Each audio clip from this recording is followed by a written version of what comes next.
In the month of October, I finally reached a £10,000 portfolio. This was my first big goal of the portfolio. I also received dividends from 3 companies, keeping the dividend snowball going. I'm going to show you what I got paid and give you a brief overview of the portfolio. Let's get into the video.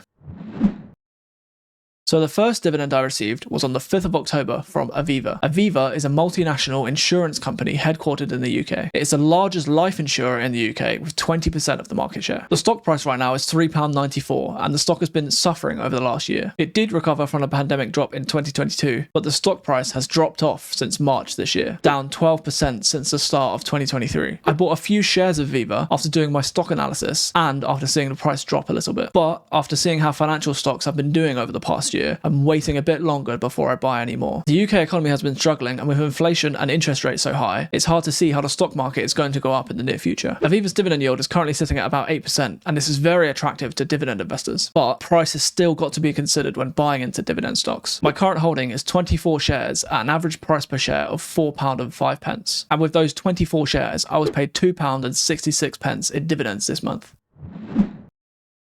On the 12th of October, I received a dividend from GSK. GSK has been pretty flat this year, only down 0.84%. It was down about 5% up to July, and then it had a really good September, but then has corrected a little bit since then. I recently did a stock analysis on GSK where I talk about the company as a whole and whether I think the stock is a good buy at these prices. GSK's dividend yield is currently sitting at 3.86%, but it's good to note that GSK's dividend is quite volatile due to the nature of the sector that it's in. GSK is one of my bigger holdings in the portfolio, sitting at 11% of the portfolio, which has been coming down due to the fact that I haven't bought any GSK stock since February. My average share price is currently sitting at £13.75, which is slightly below the current share price of £14.38. From the 75 shares that I hold in GSK, I was paid £10.50 in dividends on the 12th of October, bringing my total for the month to £13.16.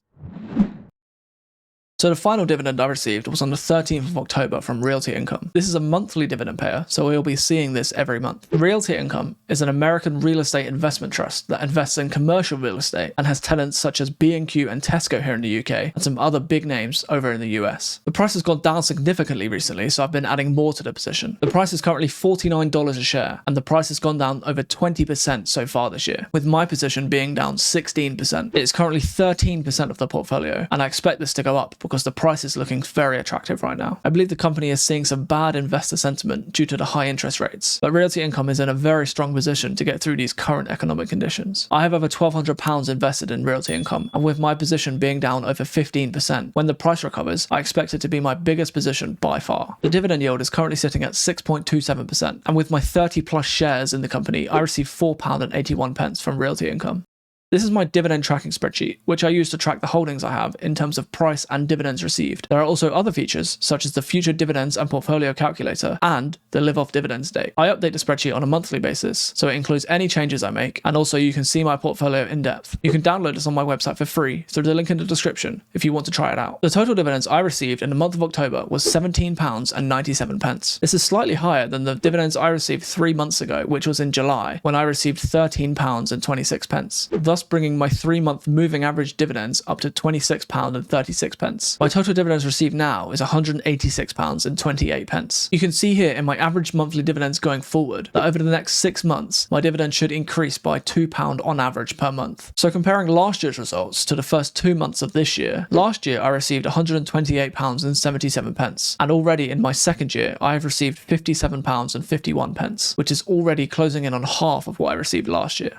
Looking forward to the dividends I will receive in November, I expect to receive the following: £5.66 from Tesco, £18.47 from British American Tobacco, about £5.45 from Realty Income, and about 65p from Apple. My total for October should be about £30.23. I've just hit my goal of a £10,000 portfolio, and this is a massive milestone for the portfolio, so I need to update my short-term goal. So I think the next short-term goal will be set to a £20,000 portfolio, which will probably take me about 12 to 18 months to hit. The medium-term goal of the portfolio is to have £100 in monthly average dividends, and this will probably take me a few years, and I'll need a £30,000 portfolio. And the long-term goal of the portfolio is to be investing for 10 years. That is the end of the video. If you like the video, give it a thumbs up. Any suggestions on improvements to the video content or ideas for content going forward, then please leave a comment below and I'll give you a reply. Also, you can get the investment dashboard for free at the link in the description.